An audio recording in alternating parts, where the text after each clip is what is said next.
Shalom, perkenalkan nama saya Nadia Hutagalung dengan NPM 21110046. Saya dari grup B Prodi Bahasa dan Sastra Indonesia, Stambuk 2021. Video saya ini bertujuan untuk memenuhi tugas akhir mata kuliah perkembangan peserta didik dosen pengampu Renita Saragi, SPD, MPD. Video saya ini berisi tentang materi perkembangan peserta didik. Perkembangan peserta didik merupakan proses tahapan seorang peserta didik baik fungsi, moral, fisik, maupun psikis menuju tahapan selanjutnya yang saling berkesinambungan. Perkembangan peserta didik bertujuan mengembangkan kemampuan mahasiswa untuk memahami hakikat perkembangan dan pertumbuhan peserta didik usia dini sekolah dasar, menengah, hingga dewasa. Perkembangan peserta didik tentu erat dengan yang dinamakan tentang pertumbuhan dan perkembangan. Pertumbuhan adalah proses pertambahan ukuran dan volume tubuh yang dapat diukur dengan angka atau kuantitatif pertumbuhan yang bersifat irreversibel. Sedangkan perkembangan adalah proses pematangan fungsi tubuh menuju kedewasaan yang tidak dapat diukur dengan angka atau kualitatif yang sifatnya reversibel. Dalam mempelajari perkembangan peserta didik ini, banyak masalah yang ditemukan. Adapun masalah diantaranya yaitu yang pertama, kepribadian peserta didik. Kepribadian adalah ciri atau karakteristik atau gaya atau sifat-sifat khas dari diri seseorang atau individu yang bersumber dari bentukan-bentukan dari lingkungan. Kepribadian peserta didik ini memiliki sifat-sifatnya. Adapun kepribadian yang dimiliki orang itu berbeda-beda. Yang pertama, kepribadian yang ekstrovert. Kepribadian yang ekstrovert ini adalah pribadi orang yang aktif dalam berbicara, ramah, dan mudah bersahabat. Jadi dapat disimpulkan bahwa pribadi yang ekstrovert ini adalah pribadi yang terbuka dan tidak pemalu. Namun ada juga kita temukan kepribadian yang introvert. Kepribadian yang introvert ini adalah sifat pribadi seseorang yang pemalu, suka menyendiri, dan mempunyai kontrol yang baik. Pribadi yang introvert ini cenderung lebih tertutup terhadap lingkungan di sekitarnya. Selanjutnya, kita juga mungkin menemukan pribadi yang neurosis. Kepribadian ini yaitu pribadi yang pencemas dan pemurung. Jadi ketika kita melihat orang itu gampang cemas atau mudah cemas dan pemurung, maka dia itu pribadi yang neurosis. Itulah sifat-sifat dari kepribadian peserta didik ataupun kepribadian individu yang sering kita jumpai. Yang kedua masalah dalam perkembangan peserta didik ini yaitu kognitif. Kognitif peserta didik adalah aktivitas mental yang berhubungan dengan pikiran dan ingatan. Kognitif ini lebih ke pikiran. Jadi pada tahapan kognitif ini, pada perkembangan anak adalah pembelajar yang aktif. Yang kedua, anak mengorganisasi apa yang mereka pelajari dari pengalamannya. Jadi dalam perkembangan kognitif ini anak cenderung belajar dari pengalamannya sendiri. Yang ketiga yaitu anak menyesuaikan diri dengan lingkungan melalui proses asimilasi dan akomodasi. Selanjutnya, masalah perkembangan peserta didik ini kita dapat menjumpai atau kadang kita menemukan itu perkembangan moral. Perkembangan moral peserta didik ini yaitu perkembangan yang memberikan atau yang berkaitan dengan watak, tabiat, akhlak yang seharusnya dilakukan dalam berinteraksi yang berlaku dalam kelompok sosial.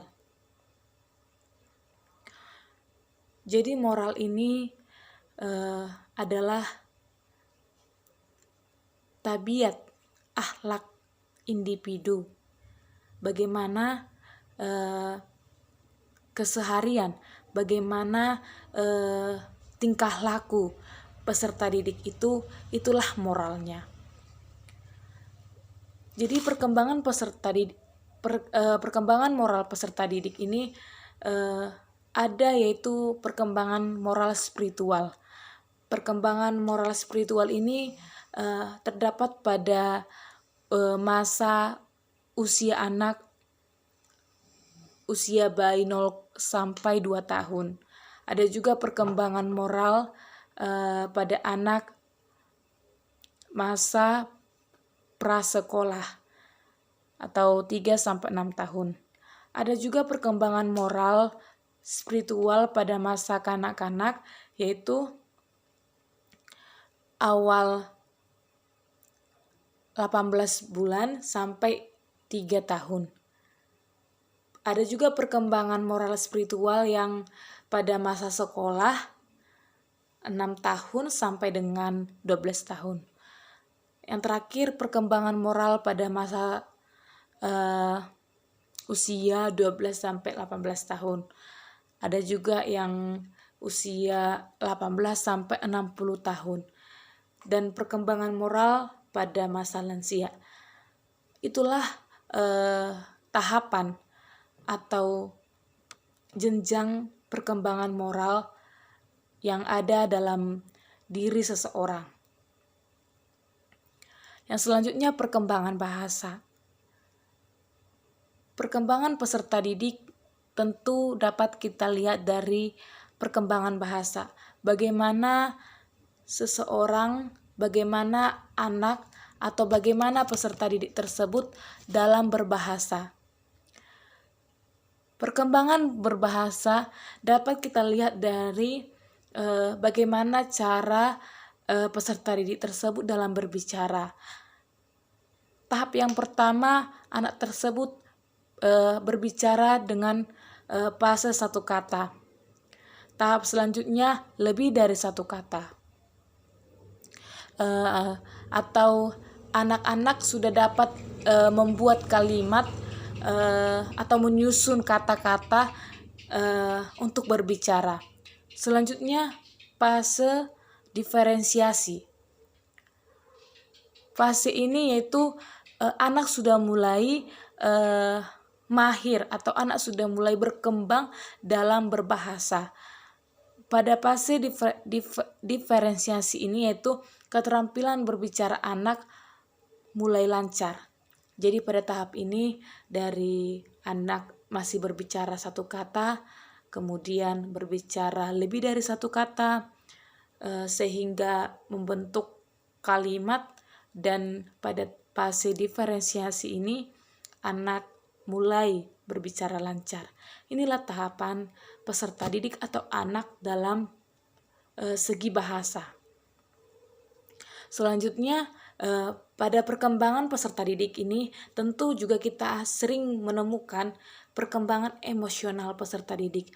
Perkembangan emosional peserta didik ini dapat dilihat dari beberapa bentuk atau segi. Yang pertama itu emosi kasih sayang, yang kedua gembira, marah, kemudian cemas, takut, cemburu, emosi sedih, dan lain-lainnya. Jadi Emosi ini banyak kita temukan dan beragam. Pada perkembangan peserta didik tentu emosi anak belum bisa terkontrol. Bagaimana perkembangan emosi anak tersebut dari yang gembira menjadi sangat gembira sehingga tidak dapat mengontrol emosinya. Dari yang sedih terlalu sedih atau berlebihan sehingga kita cenderung tidak dapat mengontrol emosi sedih kita. Jadi perkembangan peserta didik ini adalah tahapan proses yang harus kita alami, yang akan kita alami untuk menuju kedewasaan, untuk menuju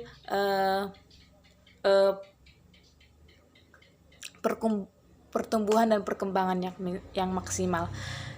Jadi inilah beberapa masalah-masalah yang sering kita jumpai dalam perkembangan peserta didik, dalam pertumbuhan peserta didik. Sekian yang dapat saya sampaikan mengenai materi perkembangan peserta didik.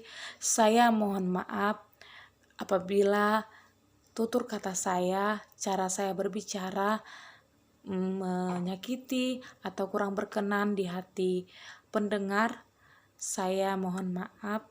Sekian yang dapat saya jelaskan tentang perkembangan peserta didik. Akhir kata saya ucapkan terima kasih. Shalom.